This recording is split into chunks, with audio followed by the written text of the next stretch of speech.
নমস্কার বন্ধুরা, আমার কথা চ্যানেলের আরেকটি ভিডিওতে আপনাদের সকলকে স্বাগত জানাই। আশা করি সকলে ভালো আছেন।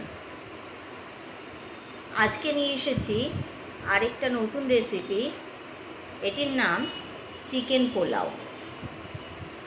কতকটা বিরিয়ানি স্টাইলের এই রেসিপিটা খুব চটজলদি রেসিপি। বাড়িতে গেস্ট এলে খুব তাড়াতাড়ি খুব কম ইনগ্রিডিয়েন্টে রেসিপিটা বানিয়ে ফেলতে পারবেন। আসুন দেখে নিই এই চিকেন পোলাও বানানোর জন্য আমাদের কি কি প্রয়োজন হয়। চিকেন পোলাও বানানোর জন্য আমাদের প্রথমেই প্রয়োজন চিকেনের এখানে আমি নিয়ে নিয়েছি 600 গ্রাম মতন চিকেন। আমি এখানে একটু ছোট সাইজের চিকেন ইউজ করেছি।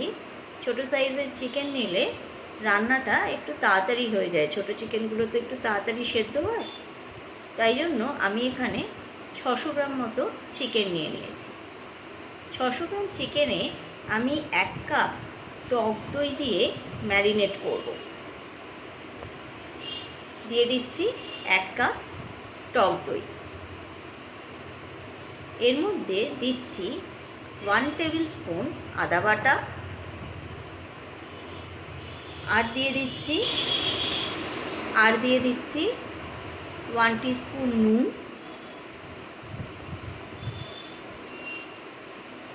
এবার দিচ্ছি অল্প একটু রসুন বাটা, 1 টিস্পুন মতন রসুন বাটা দিয়েছি। এটা দিলাম 1 টেবিল স্পুন বিরিয়ানি মশলা, 1 টিস্পুন গরম মশলা। এই বিরিয়ানি মশলাটা আমার ঘরে বানানো। এটার ইনগ্রেডিয়েন্টগুলো আমি ডেসক্রিপশন বক্সে দিয়ে দিয়েছি। এগুলো দিয়ে আমি খুব ভালো করে মাংসটা ম্যারিনেট করে নেব আর রেখে দেবো ঢাকা দিয়ে আধ ঘন্টা মতো। দেখুন, আমি মাংসটা খুব ভালো করে মাখিয়ে, মশলাগুলো মাখিয়ে ম্যারিনেট করে নিচ্ছি। আমার এই রেসিপিগুলো কেমন লাগছে আপনারা সবাই কমেন্ট করে জানাবেন। কিন্তু আপনারা আরও যদি কোনো ধরনের রেসিপি দেখতে চান, সেগুলো অবশ্যই আমাকে কমেন্ট করে জানাবেন। আমি চেষ্টা করব সেই ধরনের রেসিপি আপনাদেরকে দেখানোর জন্য। চলুন, এবারে আমরা গ্যাসে কড়াই চাপিয়ে দিয়েছি। এর মধ্যে দিয়ে দিয়েছি 2 table spoon white oil, 1 table spoon ঘি। এটা একটু গরম হলে এর মধ্যে দিয়ে দেব গরম মশলা, গোটা গরম মশলা। তার জন্য আমরা দিয়ে দিচ্ছি 2টো এলাচ, 4-5টা লবঙ্গ, 1টা তেজপাতা, 1টা বিরিয়ানির ফুল বা স্টার অ্যানিস, আর দিয়ে দেবো 1 টুকরো দারচিনি।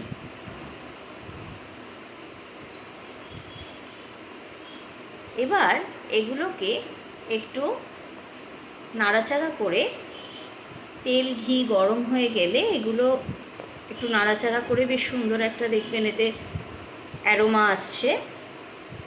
সেটা এলে তারপরে এর মধ্যে দিয়ে দেবো স্লাইস করে রাখা পেঁয়াজ। আমি এখানে 2টো বড় সাইজের পেঁয়াজ স্লাইস করে ইউজ করেছি।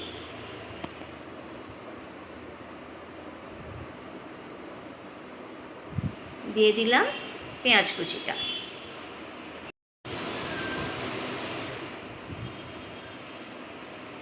পেঁয়াজ কুচিটা একটু ভাজা ভাজা করতে হবে, তবে বিরিয়ানির মতন বেরেস্তা করে লাল করে কিন্তু ভাজবো না।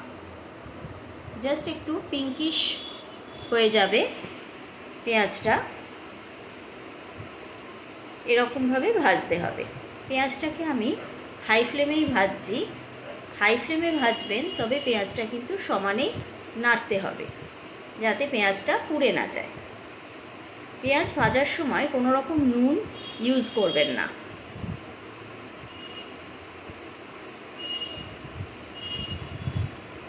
দেখুন পেঁয়াজটা একটু পিঙ্কিশ টাইপের কালার হয়ে গেছে। আমি কিন্তু পেঁয়াজটাকে সমানেই নাড়িয়ে নাড়িয়ে ভাজছি।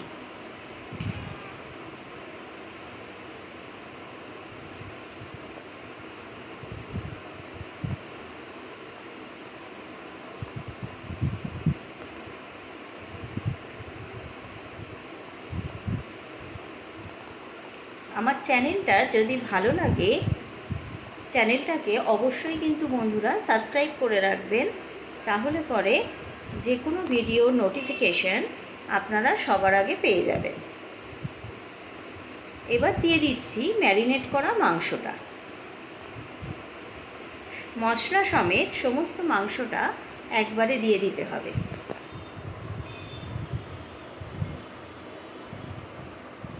মাংস ম্যারিনেট করার সময় আমরা 1 টিস্পুন রসুন বাটা দিয়েছিলাম।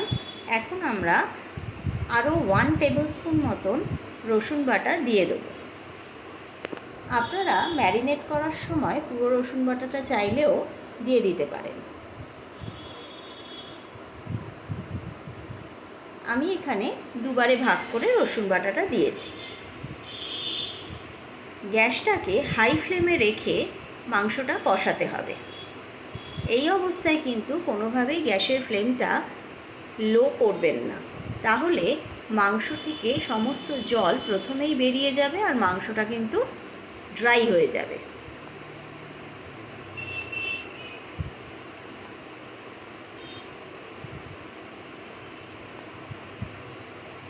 দেখুন মাংসটা বেশ কষা হয়ে গেছে আর তেলও ছেড়ে এসেছে।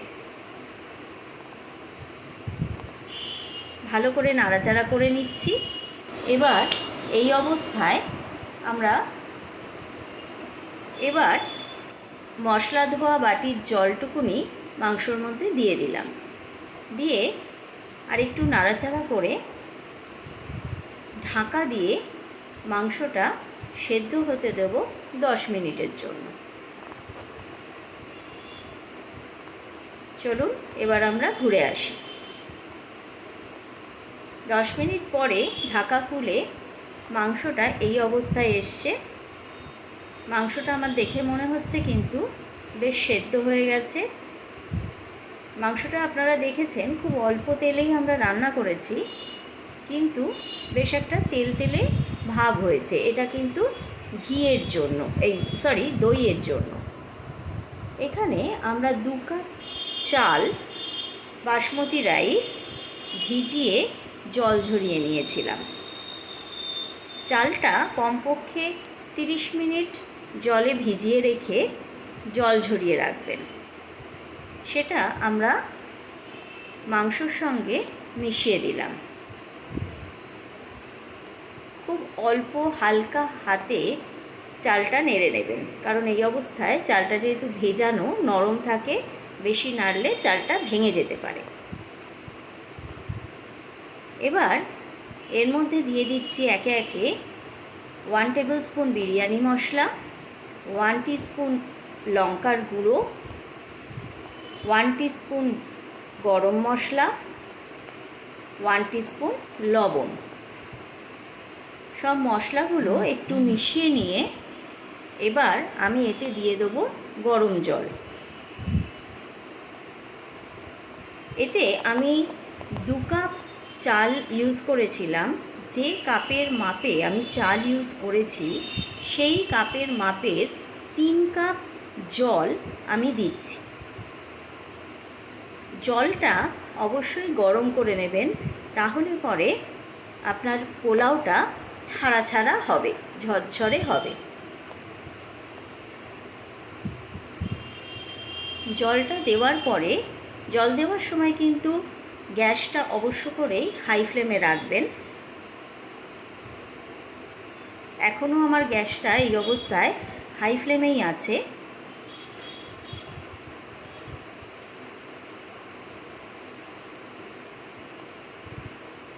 এবার এর মধ্যে আমি একে একে দিয়ে দেবো 1 টেবিলস্পুন রোজ ওয়াটার, 1 টেবিলস্পুন কেওড়া ওয়াটার আর অল্প একটু কেশর আমি ভিজিয়ে রেখেছিলাম দুধের মধ্যে, সেটা আমি এর মধ্যে দিয়ে দেবো।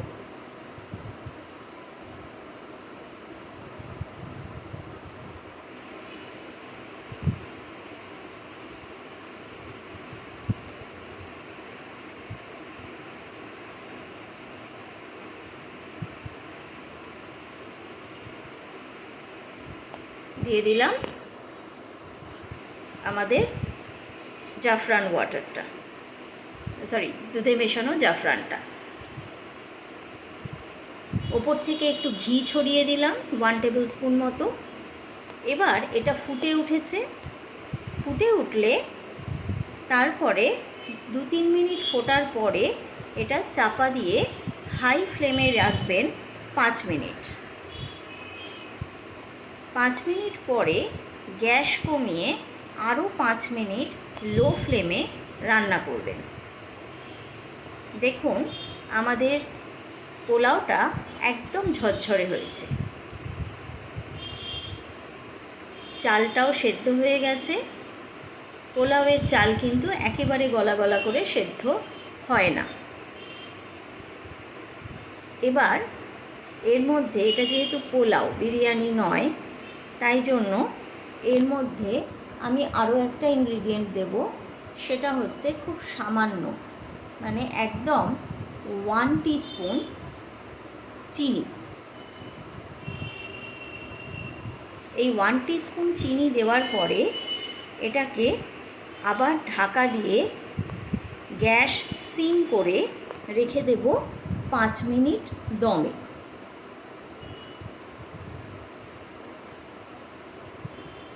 5 মিনিট দম দেওয়ার পরে আমরা ঢাকনা খুলব, একটু নাড়াচাড়া করে নিন।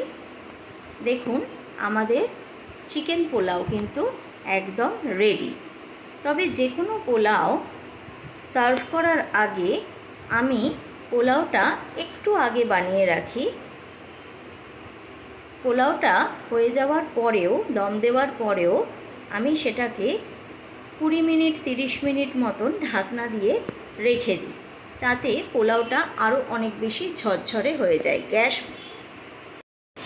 গ্যাস বন্ধ করে 30 মিনিটের মতন ঢাকনা দিয়ে পোলাওটাকে রেখে দিন স্ট্যান্ডিং টাইম দিয়ে। এরপর এটাকে সার্ভ করুন। দেখুন একেবারে ঝরঝরে চিকেন পোলাও কিন্তু আমাদের রেডি হয়ে গেছে। তাহলে আজকের রেসিপিটা কেমন লাগলো আমাকে জানাবেন। যদি ভালো লাগে লাইক শেয়ার অবশ্যই করবেন, কমেন্ট করবেন, আরও কী কী ধরনের রেসিপি দেখতে চান তা জানিয়ে। যদি ভালো লাগে চ্যানেলটা, অবশ্যই চ্যানেলটাকে সাবস্ক্রাইব করবেন। ভালো থাকবেন সকলে, দেখা হবে অন্য আরেকটা ভিডিওতে।